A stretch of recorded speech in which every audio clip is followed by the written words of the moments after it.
Les cigognes sont immortelles est un roman que j'ai voulu comme une continuation de ce que j'ai fait jusqu'alors, c'est-à-dire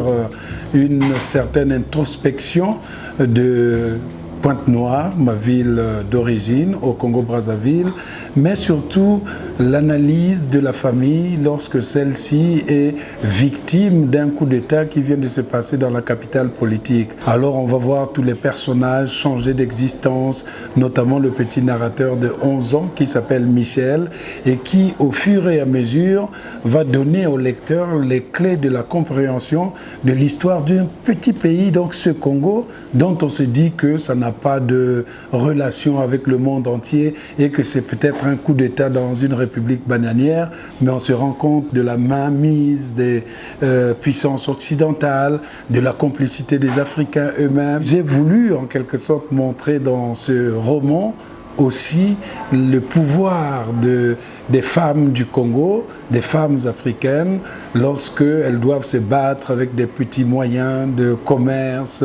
ou de tontines, comme on dit, des cotisations entre elles pour survivre dans des conditions très délicates. Et peut-être que c'est aussi, à travers ce roman, une exaltation du féminisme au Congo, Brazzaville et en général en Afrique.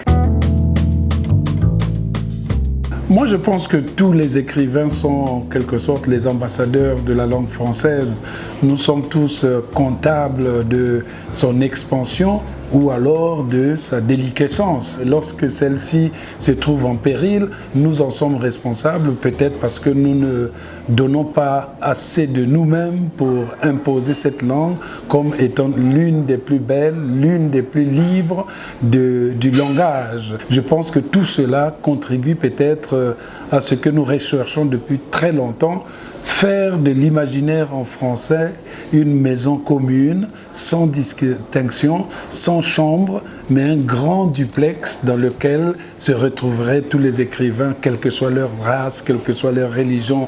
quel que soit leur sexe et aussi peut-être quel que soit le pays d'où ils viennent. La langue française est plus forte que les nations. La langue française n'est pas une langue nationale, c'est une langue internationale qui a acquis son indépendance et qui n'attend jamais la permission de la France pour pouvoir exister. À travers cette rentrée littéraire que j'ai survolée, parce que je suis à l'intérieur, on ne peut pas faire la course tout en surveillant les autres courses qui se passent à côté, mais j'ai quand même remarqué quelques livres intéressants. J'ai beaucoup apprécié le livre, par exemple, de Serge Joncour, Chien-loup,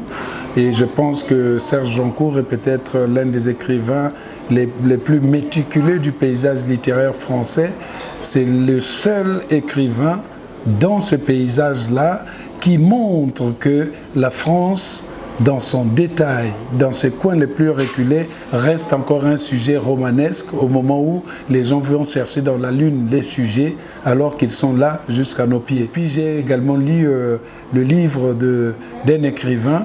qui est né le même jour que moi, le même mois que moi et la même année que moi, c'est-à-dire le 24 février 1966, et il s'appelle